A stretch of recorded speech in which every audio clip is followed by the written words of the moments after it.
What's going on, everybody? It's your boy Cisco the Alpha back here with my son Mikhail in the park. Sun going down, beautiful evening.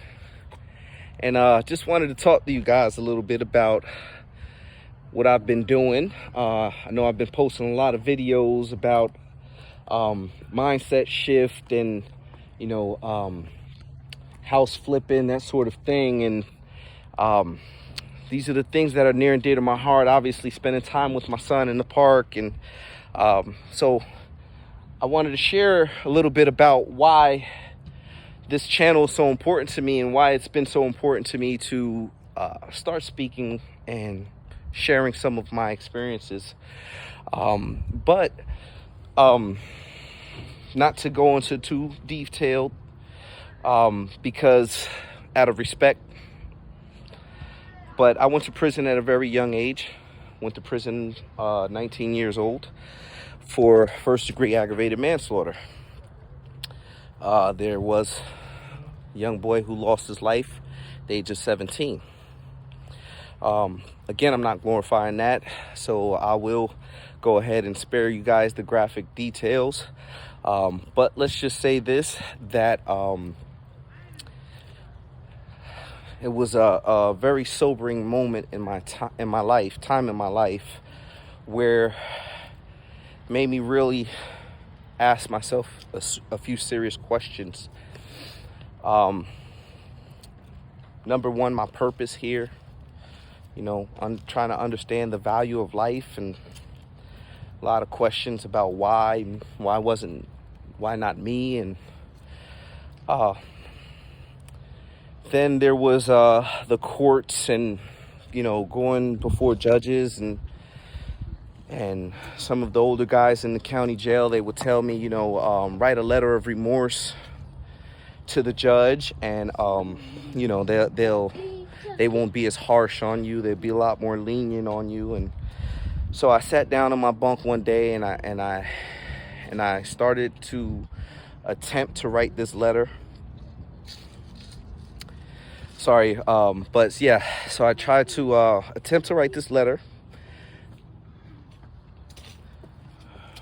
But when I started writing this letter, I asked myself a very real question. And the question was, how do you apologize to a mother for killing her son? And, to this day, I don't know the exact answer to that. But I know that from that moment and from that question, that I began to say, well, from this day forward, I plan on putting more good into the world than the evil I've put into it. So I started working on myself, spiritually, physically, mentally. I used my time in prison as a place of learning and education, skills that I would need, how to fortify my mind so that I didn't succumb to the mental torture that was. I was sentenced to 16 years, 1 month, and 23 days. But I was released on October 2nd, 2014, convinced that I didn't want my family to be afraid of me, convinced that I needed to put more good into the world than the evil that I've put into it. Came home from prison and got married, got a job, and then my little boy came. And boy, did he come. He just changed everything for me. And I remember one day when my wife was pregnant, and we were just kind of going through some things financially, and a lot of things were going on. And I said to myself, I want to set some goals for myself. And I asked myself, what was the most important thing to me in life? And obviously, the first thing that came to my mind was my son. I remember praying for him. And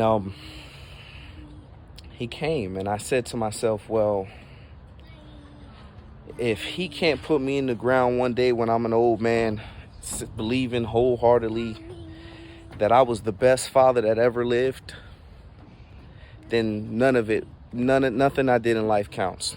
If he can't put me in the ground one day as an old man and say, hey, that was the best father that ever lived, and truly believe that in his heart, if he can't do that, then none of this counts. And then the second was to put more good into this world than the evil that I've put into it. So here you see me, my son. I felt I had to do more. I felt that I needed to be more. I felt that the things that are going on in the world today with our men and our youth, things that I feel as though I've contributed to with my poor thinking and mindset. Definitely the statistics of prison, going to prison at a certain age, and coming from the inner cities and the environment that I came from. So I began this channel because I'm speaking to the guy that grew up with a single mother and made some poor decisions in his life and landed in prison, and came home and really thought about the time that he shared and that he had in prison, and just doesn't want to go back, and wanted to actually learn from that experience. So I'm talking to you guys, whoever you are, if you're listening to this now, 16 years, 1 month, 23 days. I came up in the inner city projects of Paterson, New Jersey. Single mother. My mother was 16 years old when she had me. Absent father who was addicted to drugs. Went to prison at the age of 19. Didn't come home until I was 35. My son came when I was 40. And it just changed my life, and now from here on, after asking myself the very serious question of how do you apologize to a mother for killing her son, and I'm sorry just never seems like it would ever be enough. So what else is there? I know that I've put evil into this world, so now I have more work to do. I have a lot of work to do. I need to produce another good man. I need to help reach out to any other young men that may have to deal with some tough choices in their lives, and maybe they're just not understanding what it is that they're feeling and they're going through. I realize now, later in life, that a lot of the things that I went through was childhood trauma, and maybe had I known that a little bit sooner, who knows? But all I know is I would like for the opportunity to help someone catch it before it's too late, like it was for me at that time in my life. So this is the manifestation of what I believe the prison system was initially designed for. It's like when you were a child, or when I was a child, my mom would send me to my room. She would say, go to your room and think about what you've done. And I think that's what prison was for me. Sitting down and thinking about what I've done and ways that I can impact the world from my experiences.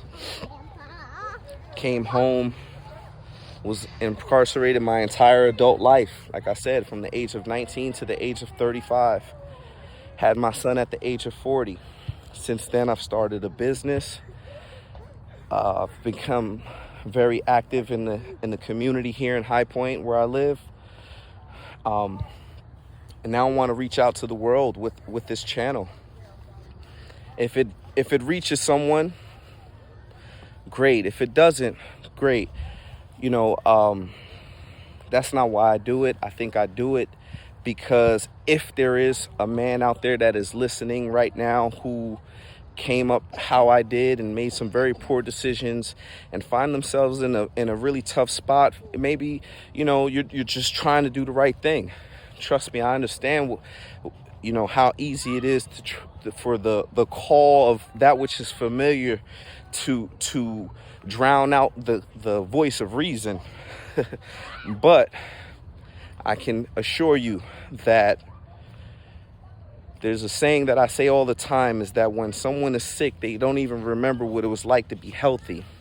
So in this time of trials and tribulations, or whatever it is that you may be experiencing, this is your time of illness.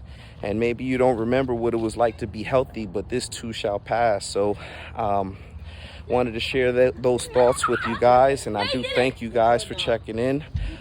Please stay tuned. I got a lot more content coming up, but I do appreciate you guys listening to me, and have a good one. Cisco to Alpha, out. The body putting in that work for the cause. When I got the news, had to drop down on all fours. Now it hurts when I go visit, he trapped behind the glass. The last time I seen him, it's the message that he passed. He said, take these words home and think it through. You all alone in these streets, cousin. Take these words home and think it through. Every man for himself in his land, we be gunning. Take these words home and think it through. Speak the wrong words, man, and you will get touched. Take these words home and think